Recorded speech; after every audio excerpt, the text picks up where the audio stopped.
Hello. It's a blessing for me to come your way today. And I believe that God is watching over you. And as we enjoy these times of refreshing, I know that you will find it in your life to walk with God the right way. Today I'm continuing to share from how you can become a strong Christian, because it must be the desire and the passion of every believer to be strong. We are learning why we should be strong.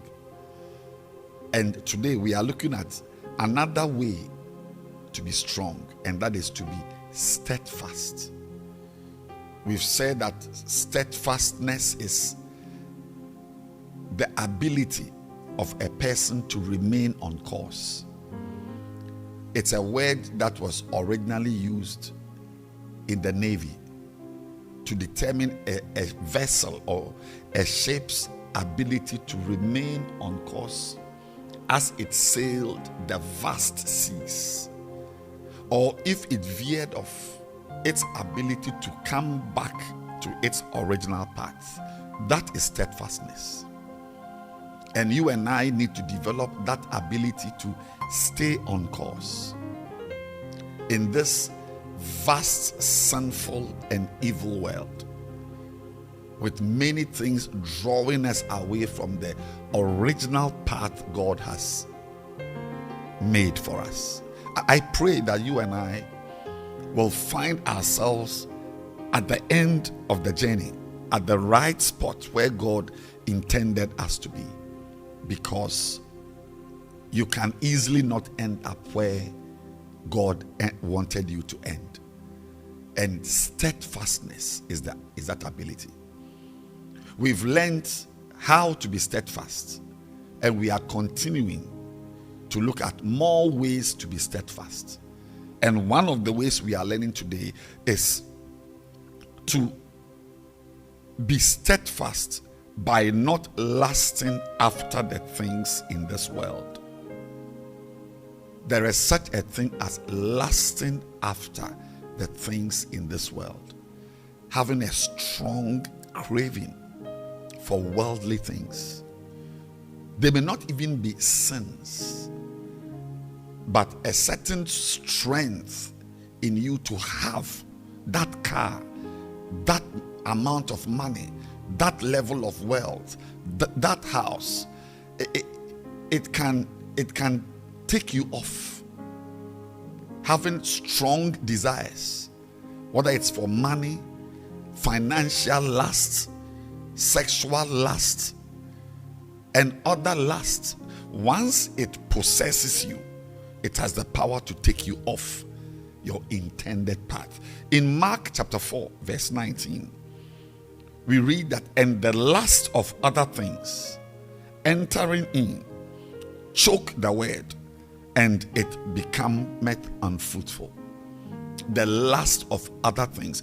God does not want us to have an insatiable passion for things. I must have that dress. I must have that car. I must marry that man. I must marry that woman. When we were in school, in secondary school, our motto was medical school or suicide. Amazing. You know, it is in a sense a good thing to have a vision in life, to have a desire to be something, to have something, but it must not be something you are prepared to get at any cost, even to the sacrificing of your Christian principles and biblical ideals, that you are ready to set them aside so you can have what you want. That is called lusts of anything. And in 2 Peter chapter 1 verse 4, the Bible talks about having escaped the corruption that is in this world through lusts. Lusts corrupt a person. They change a person. You become a twisted version of yourself when you are driven to have things by any means, at any cost. it destroys you. The prodigal son wanted to have pleasures at any cost, even if it meant breaking his relationship with his father, his brother, leaving home. He wanted it at any cost, at all cost. In the end,